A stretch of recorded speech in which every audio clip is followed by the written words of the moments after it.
Hi, I'm Dr. Catherine Clements, the Ecology and Natural Resources Educator here at University of Florida IFAS Extension, Sarasota County. I'm here today with the LIFE program to talk about a specific circumstance that sometimes happens here in our Florida's environment. We're going to talk about hurricanes. Hurricanes are a type of natural disaster. So let's talk about what a disaster is. It's an emergency event like severe weather, maybe a flood or a hurricane or a tornado, but also things like earthquakes and fires that can affect a lot of people over a large area. So today we're going to focus on hurricanes because they are the disaster that might happen here in Florida. And we're going to talk about how to prepare your hurricane supply kit with my friend Dr. Maria. If a hurricane is coming, you don't need to be scared. You just need to be ready. If we are prepared, we can make good choices quickly and help ourselves, our family, and our pets to stay safe. So let's go find Dr. Maria and talk about your hurricane supply kit so that you can get ready just in case. Hi, my name is Dr. Portelos Ramito, and I'm here today to talk to you about hurricane preparedness. Are you prepared for a hurricane season? Hurricane season already started June 1st, and it goes all the way to November 30th. Now's a great time to get your supplies together so that you and your family can feel safe and secure.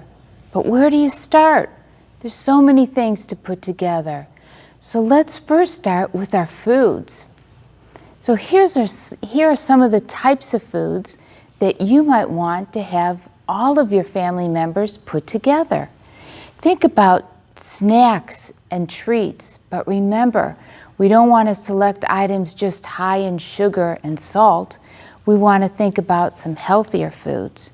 Think about canned foods like our canned fruits or vegetables. Think about single serving foods like maybe your morning cereal, or maybe this for lunch and a can of chili for dinner. Don't forget about your little brothers and sisters.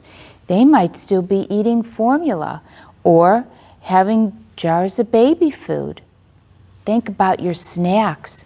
Do you enjoy eating raisins or having a healthy bar or some dried fruit?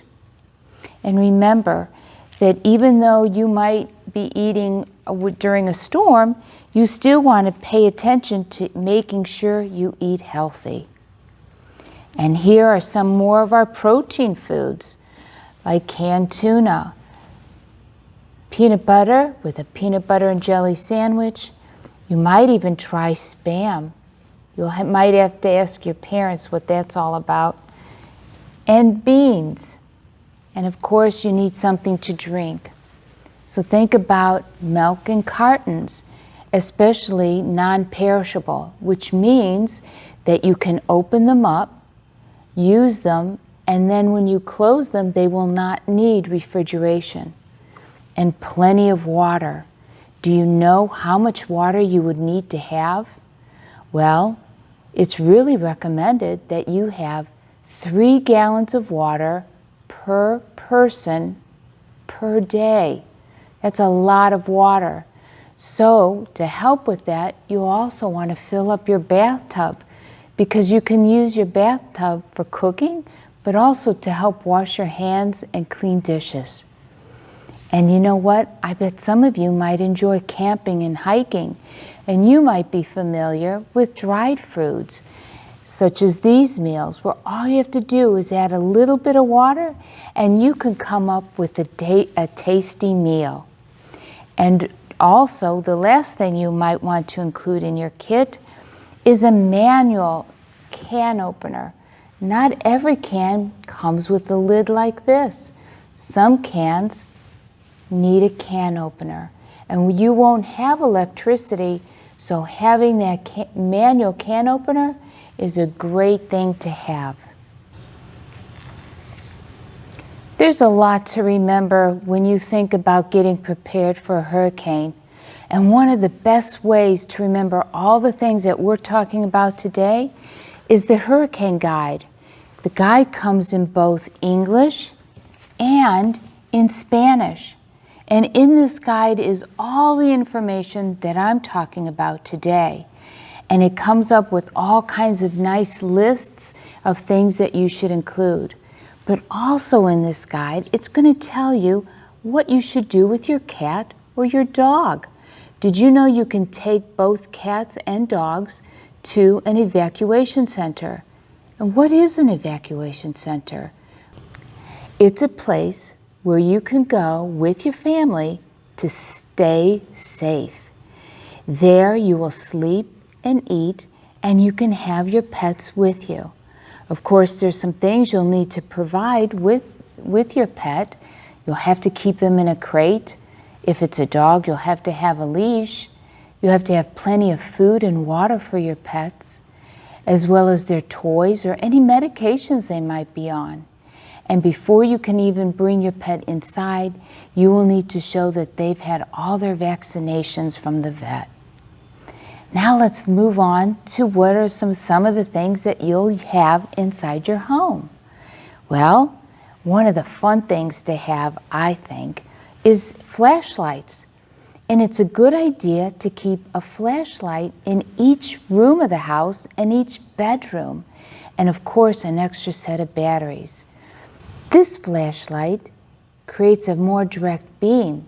This one has more dispersed light. But again, you could also have a lantern. This will almost light up an entire room.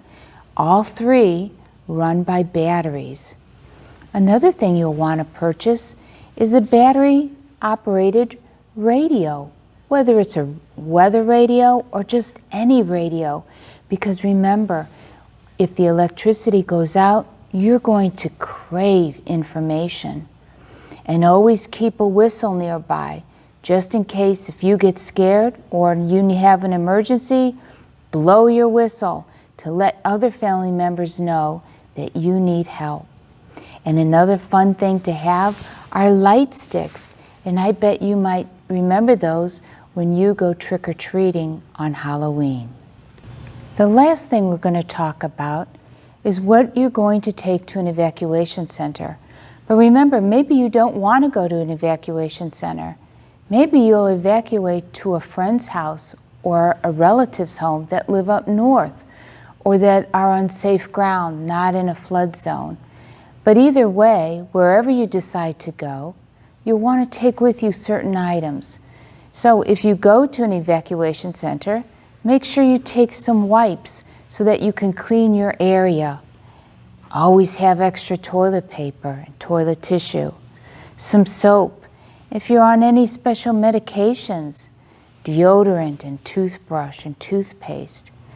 And then also you might want to think about creating your own little health kit, putting in some Band-Aids and some antiseptic and any kind of items that would help you feel better. And remember, don't forget your masks.